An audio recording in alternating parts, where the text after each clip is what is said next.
I grew up in Jacksonville, and I was born at FSU. My parents were at school there. So I was born a Seminole in Tallahassee. And anyway, when I was about in second grade, we studied Alaska. And ever since I was a little kid, I had to go there. And so finally, when I got big enough, I went, and I stayed for about 4 years, and my mom and 3 brothers came to visit, and they stayed. And now I'm from Florida, and it was cold up there, so a friend invited me to Africa, and I went there for 13 months to thaw out. However, I'm climbing Mount Kenya, and I'm on the saddle, and I get out of the tent in the morning and there's snow everywhere. I'm like, I just love snow. I came here to get hot.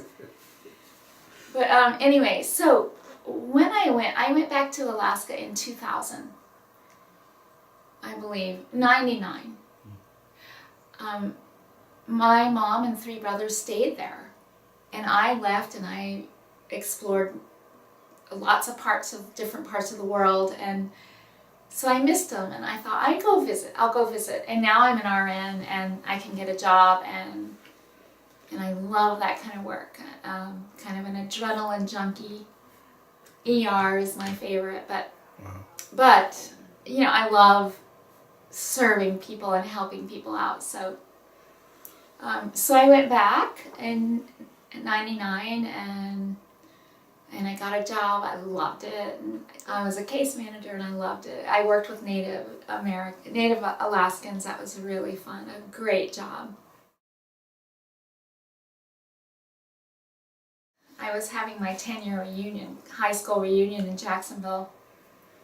And I was leaving Alaska, and I had to quit my job to go. I mean, sometimes I have to quit a job. But I'm not going to miss my reunion because you're not letting me go. So I gave my 2-week notice, but anyway. So when I came, it took me 3 days to think, what am I going to tell people? What have I done for the last 10 years? And they gave me a silver ingot, actually, for coming the furthest. They honored me. And I was the shyest mouse in the whole school. I was amazed at that. And so I thought, it took me 3 days to think, well, what am I going to tell them? Well, I'm a program director at Hope Cottages. I take care of disabled people. If they asked me that, they wanted a concrete answer. But if they wanted to know who I really was, what am I going to say? And I thought, and I thought, I'm an explorer. I'm like John Muir and those guys. I want to be tied in a tree and feel the storm come. I love storms. And so being disabled, to me, I got to explore everything all over again, from A to B. Even brain injury, you know, how to learn how to speak words again. You know, I remember when the first time 3 big words came out of my mouth, and I was like, oh, nobody noticed it, but I did. Okay, so it's October 11th, 2004 in Anchorage, Alaska, and it's a Monday morning, and everything is just fine. I made a huge tray of baked goods because that night, Alaska Mountain Rescue Group, I have a training with them. And we go out and rescue people that are lost or whatever, in the waters, in the mountains. We work with the state troopers. So I had that training, so half the tray was going to them, and the other half was going to work Tuesday morning, because we had a training Tuesday morning. And I would bake and bless the food and bless the baked goods, and so I was having a great morning. I go downstairs, I'm walking down the steps, and I see frost or dew on the windshield of the Jeep. I wonder, dew or frost. And I got there, and Monday, you know, I got all these magazines and lunch and all this stuff in my arms because I'm returning the magazines to work, and I touched the window of the driver's door, and it's dew. Oh, I don't have to scrape the ice and all that, the frost. And so I was excited, and I opened the car door, and the light comes on, and I put everything in. Well, I don't know that I put everything there. Maybe I didn't. I don't think I did. I heard there was stuff all over the road, so. And so it's pitch black outside, except there's a light on in the car that came on. And out of the side of my eyes, I saw someone jump out from behind the Jeep. And I knew in my head they had seen me before. No one was ever caught, and I don't know who or why. So, but I knew they had seen me before. They knew exactly what time I was going to work. And also, I had 2 Jeeps. 2 weeks ago, I was riding my bike to work, but it got too cold. So I had 2 Jeeps. They knew which Jeep I was going to get into, exactly what time, and they were waiting in the dark. So I only got a glimpse of a face, and I don't know if I closed my eyes or what, because I couldn't see another thing after that. But my head said, yell. Start yelling. My mouth is free. So I don't remember hearing my voice, but I'm sure I must have been yelling as loud as I can. And I'm pretty sure that I was going like this, about, like I said, I don't know if my eyes were open or closed, but I'm pretty sure because I got hit so many times under here and in so my arm must have been up, because if it were here I wouldn't have. I got hit under my arms and my chest and in my shoulder blade in the back, and so this arm is really kind of messed up. But I got hit on the head. But I never knew what was happening. I didn't know. I did feel something that was, my bowels fell into my pants, and I was like, oh, yuck. But anyway, that happened, and I didn't feel, I must have fallen to the ground at that time, but I didn't know I did. I didn't know where I was or anything. I couldn't even hear my voice yelling. I didn't know what was happening. I can't remember it anyway. But as a nurse, I had a vision many, many years ago where I saw myself kind of at the end of the world, where I had a role to play. And so I have not fulfilled that. I can't go. I have to live. I want to live, and the only way to live, I knew I was grave. I knew I had this long to live, not this long, but this long. The only way that I was going to survive was if the ambulance made it while I was still alive. If they came here, if I could last that long, that was my link to life. So I yelled as loud as I could the whole time I was on the ground. Help! Call 911 immediately. I'm badly hurt. So I'm laying on the ground yelling for help, and no one's coming, and I'm saying, well, gosh, I'm going to have to help myself. I mean, I'm still yelling, but no one was coming, and so I tried to move. I could not move a speck. I couldn't move at all. My hand was moving, but I couldn't move. Wow. And I thought the whole time that my arm was right here. This arm was facing up to the sky. This one was moving around. But I thought this arm was here, and somehow I saw it laying over there. I'm like, oh wow, they severed off my arm. And I'm thinking, well, I must be bleeding out right there if they cut my arm off. That arm is over there, and I'm thinking it's here. I'm having phantom pain. But they didn't cut my arm off. I didn't know it. It's over there, though. And I'm yelling out, help! And as I'm yelling, my voice went, help! Call 911. I could hardly breathe. And I didn't know it, but I'd been hit in the chest. And my lung collapsed. I didn't know all that stuff till after. But I'm still yelling, and this military Air Force guy, Robert, came, and I never saw him because it was dark, and he goes, my name is Robert, and I was at your neighbor's apartment below yours, and he says 911 has been called, and he says, so I know military are not afraid of blood. They will help me. And I said, Robert, please, I think I'm bleeding out my left shoulder. Will you please apply pressure? I don't have hepatitis or AIDS. Will you please? And he applied pressure, and he says, He was my hero. Just somebody to be with me. I'm all by myself. And he says, I can hear the ambulance coming. I can hear the siren. I go, I can't hear it. There was so much noise in my head. I couldn't hear it. But he said that. And then the ambulance, they came,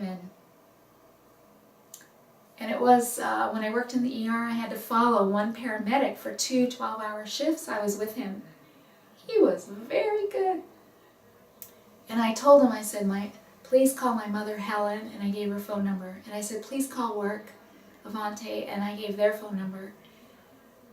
And I, tell them where I am and stuff. And I could not think of how to tell Leonard, because I know when you do emergency medicine, you are looking at a life. What do I have to do to save this life? This lady has blood all over. She is talking. So I know she's breathing, but what do I have to do? And I know he doesn't. When I did it, I never saw the face. I didn't know till after the fact.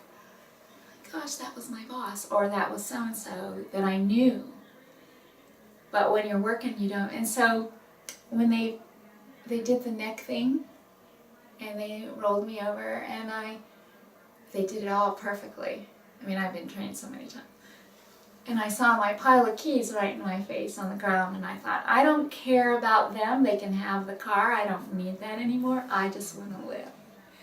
And then when they got me all stabilized on the backboard, and they picked me up and put me on the gurney, and they started to get me up high, and so my nursing clogs fell off onto the ground, and I'm like, I don't need them anymore. They can have them. I don't care. I just want to live. That was it. I mean, that's all I wanted. And we're in there, and I'm in the ambulance, and so I finally remembered as we're getting in there, Leonard, it's Deborah from the ER Fellowship Program. And he goes, Deborah, oh my gosh, I'm so sorry I didn't recognize you. And I'm like, it doesn't matter, Leonard. I know you're good, and I'm so thankful that I'm in your hands. The only thing I did not have, I'm still protecting me. I could hardly breathe. There was so much pressure in my chest because my lung had been collapsed. But I didn't know that. And I didn't know why they didn't give me oxygen, because that's the first thing as an EMT or as an ER nurse. You give that, and it comforts, it soothes. And if they're having to, so I said, please, I can hardly breathe, man, please have some oxygen. And they were probably getting it because it seemed like it came that fast. I'm starting to really relax and to go away because I've done everything I can to save me. So I'm really, I can hear them on the side kind of. And I heard him say, sucking chest wound. That means I've been hit in the chest. And so I imagined the bandage they put on. I needed to be in their hands for these life-saving things. So they did that. And we were heading to my ER, but we never made it. They said, how about this one? It's right here. It's 8 o'clock traffic. I go, please just get me there, please. When I first woke up, I didn't open my eyes, but I heard my brother, and it sounded like he was up over my head. I don't know where he was. But he whispered to me. That's when I first woke up. He whispered, Deb, doctors say you've been stabbed 3 or 4 times. And I go, in my head, I go, oh, that's what happened to me. I never knew what happened. And then I don't know if it was hours or days or seconds or minutes, but I heard him say, Deb, doctors say you've been stabbed 5 or 6 times. And then again, it just kept going on, 7 or 8 times, 10 times. I was like, oh, that's what happened. That's all. I mean, I was just amazed. I didn't know that until then. When I was finally awake in ICU and realizing that I'm alive, I felt like I was in a cocoon, and the only thing that was alive was right here. I had my eyes and the breather. That was it. And everything else was in a cocoon. I couldn't feel anything down there. You know, it was like I was all wrapped up in this cocoon.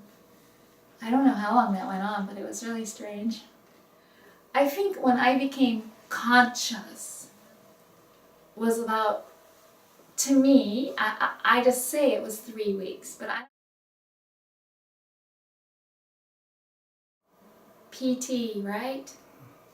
Every day, all they did was sit me up and make me sick for 3 weeks.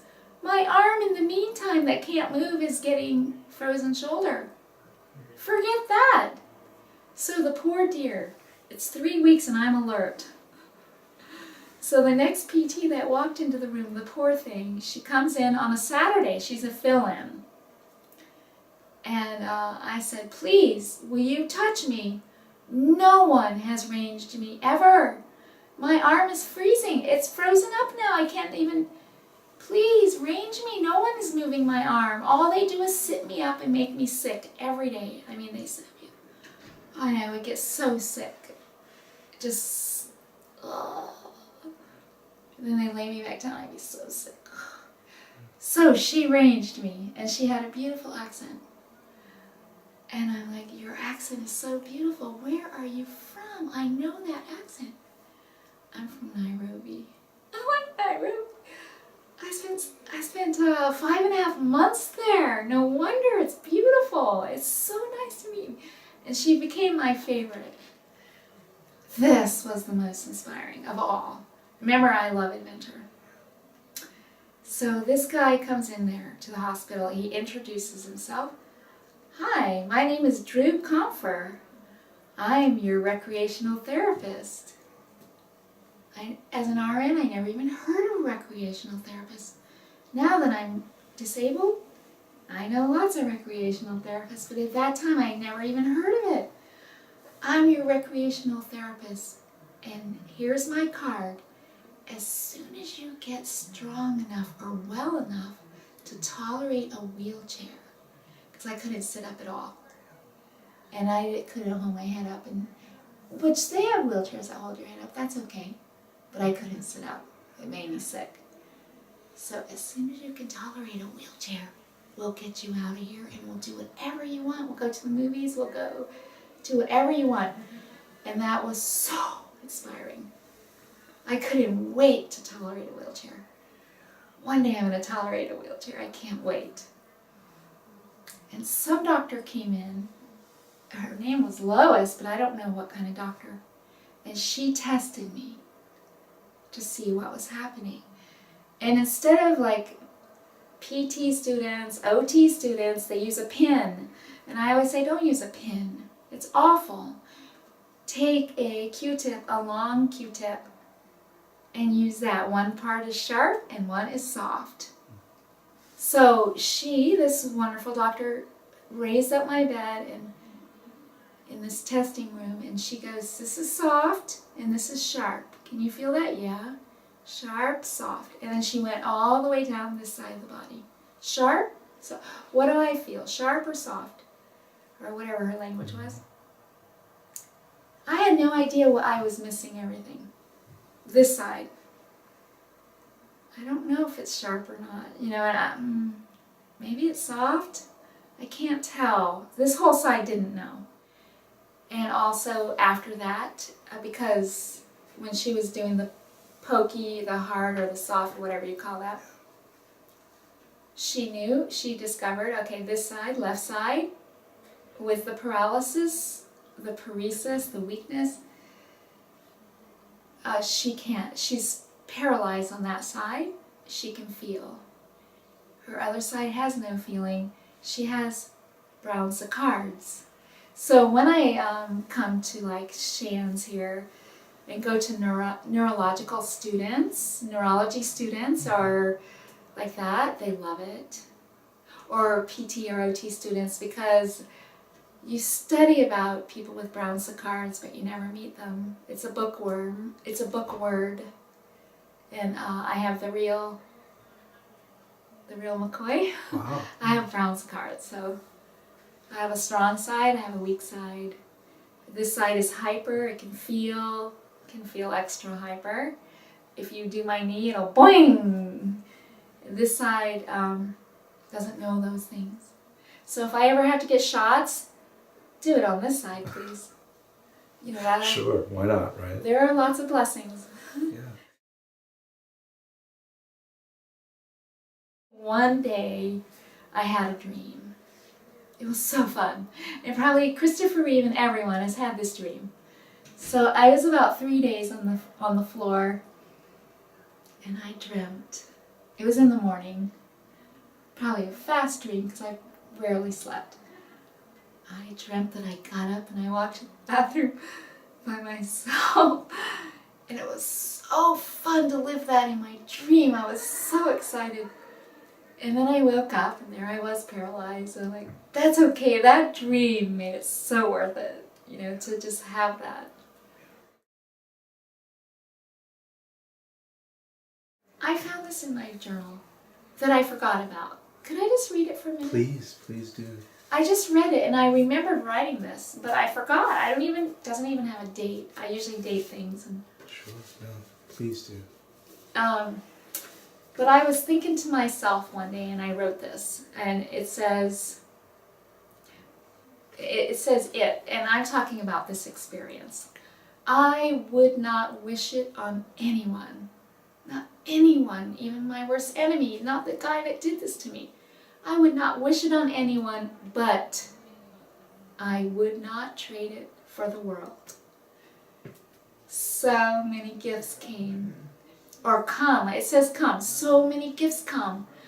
I felt like a big chunk of burden fell off of me and lightened my load. I feel light as a feather, my touch softened. It's really what's happening on the inside. I don't know what that means, but it felt like it. I forgot that. See, I think journaling is so important. I have, before or even during this time, I wasn't angry, and I didn't say who or why did someone do this to me. I didn't have that with me. And men came in the room to visit, and men, poor things, they were so beautiful. I would see because I'm eye level with their fists, they're hanging about near my head, and I could see their fist, and they wanted to go kill the guy for hurting me. But and people would ask me, who did this? Why? And the first 3 times somebody asked me, I went really deep. And I went way in there, and I'm like trying to figure out who, why. And then I couldn't find any answer, and I go, I don't know, it's inconceivable to me. But it didn't matter, because with time I realized that I have a role to play.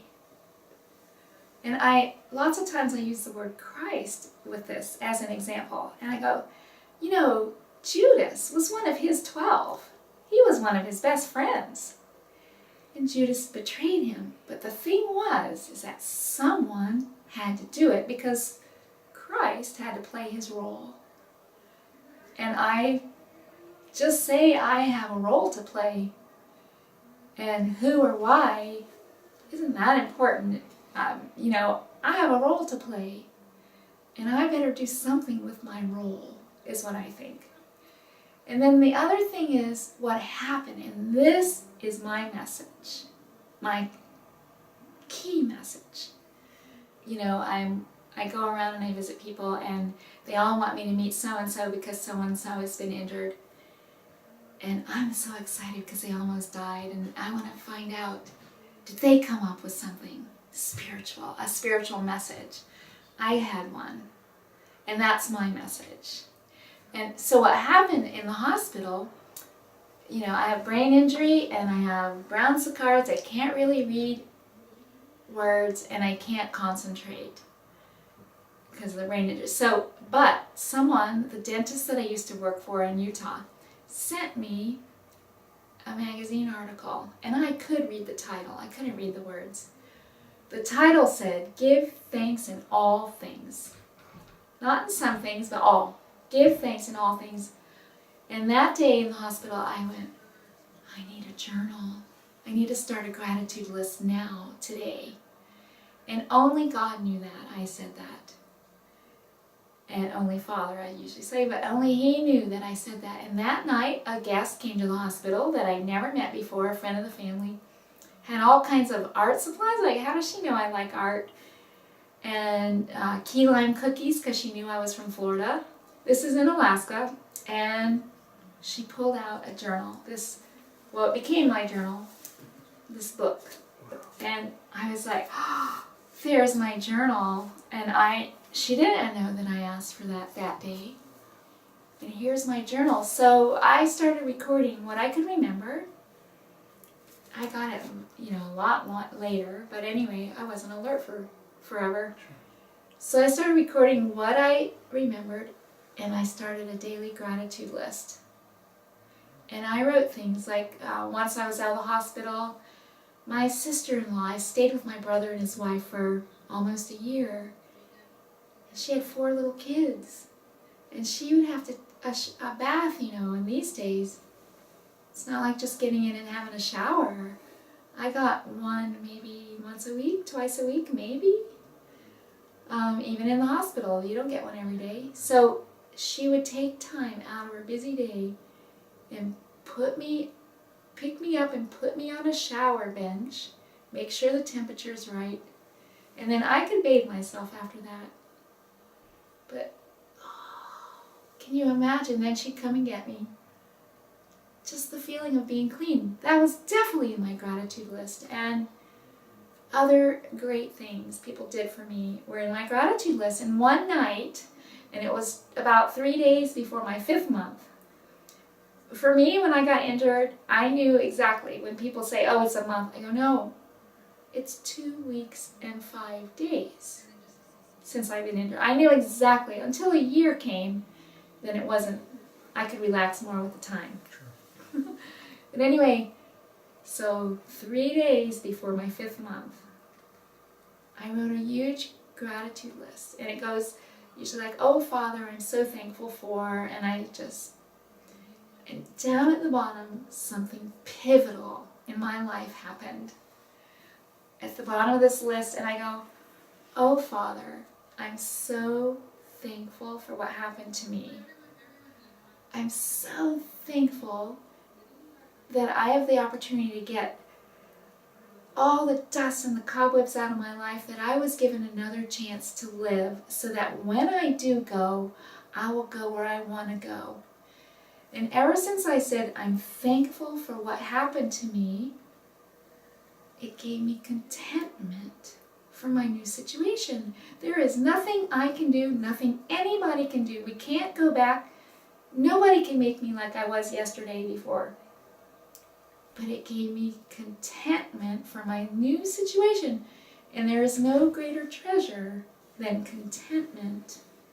And I will say also, by having those gratitude lists every day, depression, despair, they were waiting to grab me the whole time. But they just stayed, they kept it at bay. They didn't even come near me. I didn't have to have depression and despair. Gratitude list is my spiritual message to the world. If people can do that no matter what, any kind of challenge you're having, write a gratitude list.